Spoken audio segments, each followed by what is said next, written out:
Michael, thank you for joining me today on Touch Base in Seoul. Thank you for having me. We're so excited to have you with us in our studio today. Our listeners and viewers are tuning in from all around the world. Could you, first of all, say hello to your fans out there? Sure. Hi, everybody. It's so exciting to be here today at KBS, and I'm super excited to be talking with Yuri. Great. Well, you've been in Broadway for over 20 years now, That's right. And An American actor for 20 years. Wow. So throughout your career, you've made notable appearances both in Broadway and in the Korean musical stage. And last year, the year 2013, was an amazing year for you. It was. Right? How many projects have you done? I did 3 full projects last year. I came here in February to do Gina Lee's production of Jesus Christ Superstar with Sullen Company. And that sort of launched a continuing work here in Korea. So immediately after that, I did Notre Dame de Paris. Right. And then after that, I did Le Passemoire, which is 벽을 뚫는 남자 in Korean. Right. So the man who walks through walls. Right. And Yeah. this was a hit French musical? It was. It's a French musical that has been done all around the world now, actually. And yeah, in Korea, it's got a small but loyal following, and I think a lot more people were able to experience the show this time around. Right. Well, over the years, Korean musicals, both homegrown ones and the ones that are foreign produced but also reproduced again in the Korean version in Korea, have done quite well. Yeah. How do you feel, and how much does it mean to be a part of a growing industry? It's amazing. I mean, the musical industry here in Korea is exploding. And in as much as it's wonderful to be a part of here and experience here, the world is now recognizing Korea as a major place for theater development and theater production. I know when I was here in 2006, there were as many productions going on here as there were on Broadway and the West End combined. And just recently in the New York Times, they've had several articles about how Korea is sort of this hotbed of musical development. Whereas it's very difficult to get things off the ground in the States and on Broadway in particular. Korea has found a way and an audience to help share the medium of musicals. So, I mean, it's arguably the most exciting place to be for a musical actor, as well as for anybody who's involved in musicals right now. To your Korean fans, you're probably best known as Chris in Miss Saigon. Yeah. In 2006, that's when you first came to Korea, right? Yes, that is. And prior to playing or starring as Christ in the much-touted masterpiece, Jesus Christ Superstar, I read that you had already done some 400 stagings of this show? Yeah, I did it almost 400 times. I've done 4 prior productions of Jesus Christ Superstar prior to coming to Korea. Wow. Yeah. Was there anything particularly unique or personally meaningful about the Korean version of the production? There was. Particularly, it was Gina Lee's vision of the show. She really wanted to show Christ as a man who was really treading the line between God and man. And in order to show that, to illustrate that for the audience, she required a lot from both the fellow actor of mine, Park Eun-tae, and myself. She required of us to try to understand what it was like to be God and man, which is sort of the challenge for everybody who plays Christ. But she wanted to show it in the way we moved, she wanted to show it in the way we breathed, she wanted to show it in the way we related to other people, particularly our best friends in the show. And it was incredibly challenging, but I think through that stillness of exploring who Christ was, I think the audience was able to sort of come to their own terms as to who the man was. So it was incredibly challenging, but incredibly meaningful to me, that project. It definitely was a smash hit, right? Yeah. I think people who came to see the show were really, really moved by it, and there's hopes of bringing it back next year. Oh, So, really? yeah, Okay, I didn't know that. Well, so that great. more people can experience it. Yeah, and also, as we were saying, the popular musical The Man Who Walked Through Walls, in Korean, 벽을 뚫는 남자, or Yes. affectionately called 벽뚫남 Right. by the fans, just wrapped up its run in Seoul recently. How do you feel about the performance? Well, prior to entering into the project, it was incredibly daunting. It was arguably going to be the most challenging work I'd ever done. Really? In the United States or in Korea. The musical requires the actor who plays Dutiul to just essentially do patter song after patter song. A patter song is a song that you're just spitting out words, and there's an incredible amount of information that he goes through to help explain the story of who he is, where he is, and what he's going through. In that, I think the composer and the lyricist and the Korean translator did an amazing job in sort of getting that character out through the words. And so, in as much as it was daunting and challenging, the challenge of learning the script really made me fall in love with the character, and I think it made it become probably one of my favorite characters I've done to date. Yes, being a huge musical fan myself, I had a chance to go see you perform on the closing night. Oh. It was amazing. Thank yeah, you it was very amazing, and your performance was received with a lot of cheer and standing ovation, and it was just incredible. Your sweet vocals just injected that perfect amount of pizzazz, I felt like, into the piece. Thank you. Yeah, it was really incredible. The love songs, I mean, the music is really what makes the show special. Yeah. The composer found a way to express love and sadness and yearning and sort of life passion, whether it's sadness, whether it's longing, whether it's there's Korean words for it, but in English it's hard to describe. It's just that sense of loneliness but hope. Right. And in the music it's all there. So. Yes, and the story was so lovely and beautiful. Thank you. And for our listeners and viewers who may not have had the chance to watch it yet or see it yet, it's going to be toured around the country. Yes, we're going to start a tour in the middle to latter part of February, and we'll tour until May. Great, and you'll be in the show. Yes, I'll be doing a handful of performances in each city. Amazing. Well, let's get into your career a little bit and your background. One thing that really stood out from reading your profile was the fact that you were a pre-med student in college. I was. You went to the prestigious Stanford University and got the degree in pre-medicine. How then did you first get into acting from being a pre-medicine student to a Broadway musical star? Well, I was very lucky to have been born with parents who love the arts. While we were growing up, they insisted that we learn music through instruments and through singing, and oftentimes we'd go to the theater to go experience work. We'd go to the opera, we'd go to the symphony, we'd go to the ballet. And, unbeknownst to us, they had to take us kicking and screaming, of course. We had to dress up nicely and whatnot.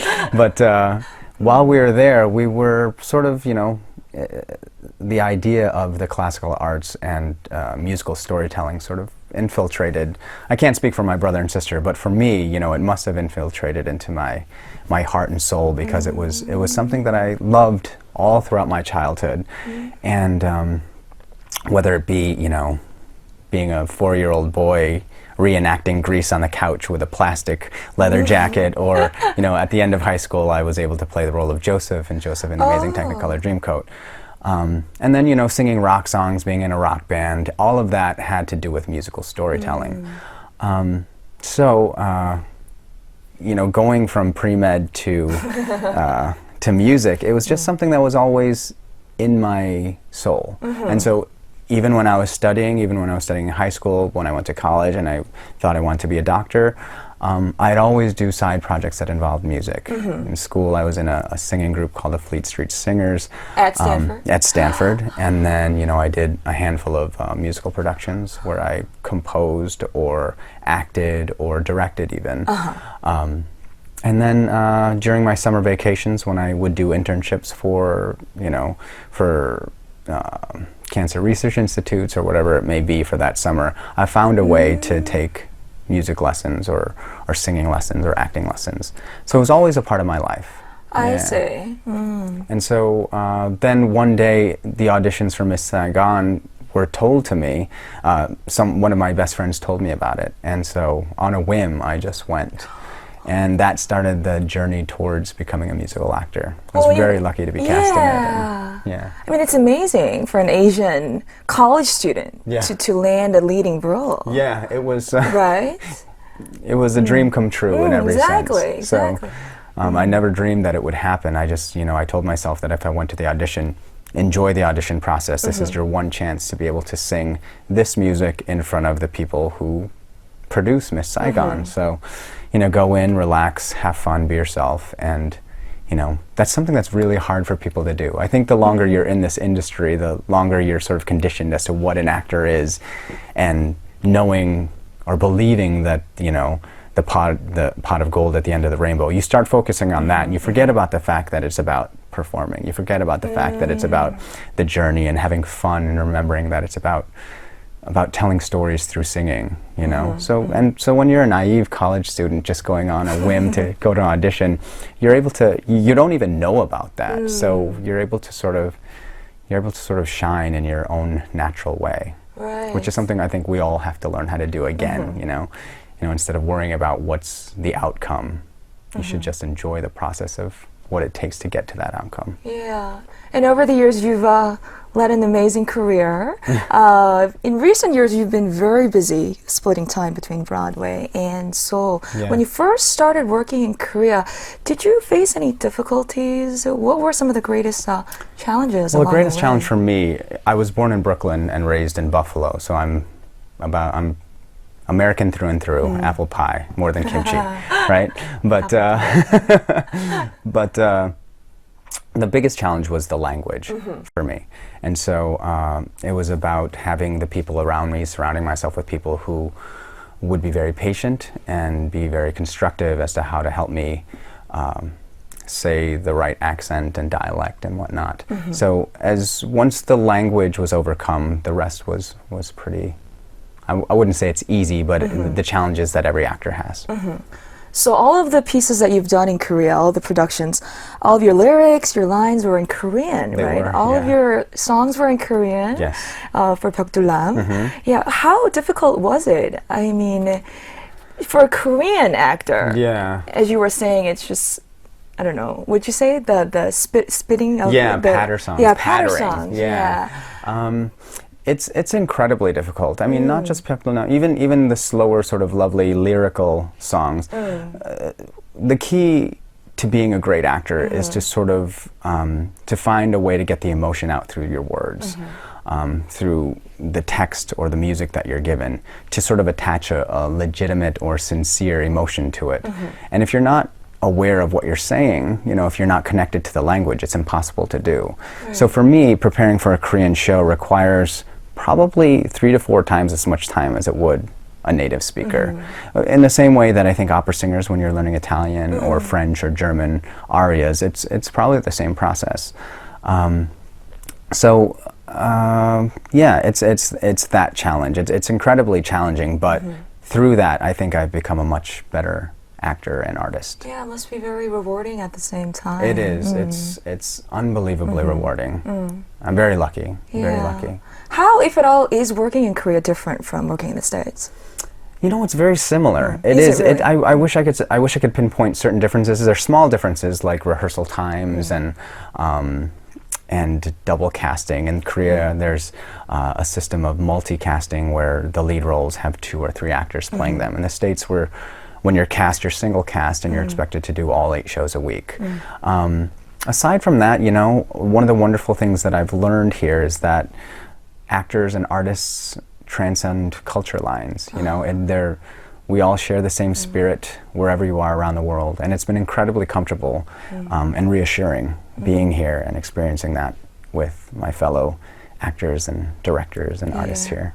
You must love the camaraderie of it. I do. I mean, that's the main thing. I mean, when I was a pre-med, a lot of things that you do when you're studying to be a doctor or working in a lab, it's very individual. Yes. But the community of the actor is something that's incomparable. It's something that I will value for the rest of my life, and sort of I need it now. I need that camaraderie. I need that community. Yeah. Acting is a profession that requires so much energy, it seems like, and staying power. Yes. How do you stay motivated and self-assured all the time? It's a challenge to get up. I mean, particularly when you're in a run, you know, you do 8 shows a week, and you just have to remind yourself that there's going to be somebody experiencing that show or that story for the first time. Yes. And so I remind myself of how I felt the first time I saw something like Phantom of the Opera, or the first time that I saw Les Mis, or the first time that I experienced Stephen Sondheim. There's a certain magic that happens, and it's entirely unfair for an actor who does it for a living to feel like, oh, well, today is my 84th show and I'm feeling a little tired, so I'm just going to say the lines and not really think about the emotion. That's not why we do what we do. We do it so that we can share a true human experience. And if you remind yourself of that before you go on stage every day, then sometimes it can be more challenging than others, but it's you get yourself to that place. Yeah, great. And I also read that you'll be playing the lead role in a homegrown musical called Sapuyunje. Yes. Soon. Tell us very more soon. about this piece and your expectations for it. Well, Sapuyunje is an original musical created here in Korea. It also has a very loyal following. It's been sort of, I'm not going to say an uproar, but there's a lot of talk right now about casting an American to be in such a traditional Korean musical. The musical itself is actually, it's very much in line with the musicals that have been made in the States. It's not, it's a story about a brother and sister who are each individually trying to find their voice. And their voice is sort of a metaphor for how they approach the world.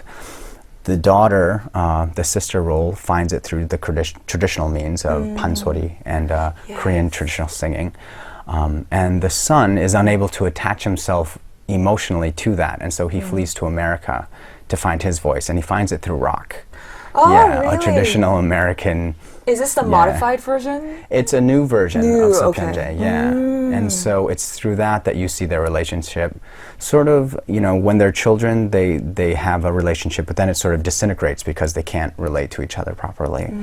And then at the end, they find each other and realize that through all the heartache of what life brings you, the heartache of separation, that in order to find your voice, you have to go through that, you know, and so they share that experience at the end. How interesting. Yeah, Well, it's a beautiful show, and I'm very lucky to be a part of it. Yeah, given your musical caliber, there's no finer pick than an established you. Broadway star like you. We're going to have to end the interview now by talking about your dream as an actor. What are your goals, and especially goals for this year? Well, specifically, I'd like to have a successful run of Sapuyunje, but in the long run, it's about continuing to be able to be truthful as an actor. Hopefully, I'll be able to find ways to go beyond being an actor and share my skills that way through being a director or a producer or that sort of thing, which is my hope in the long run.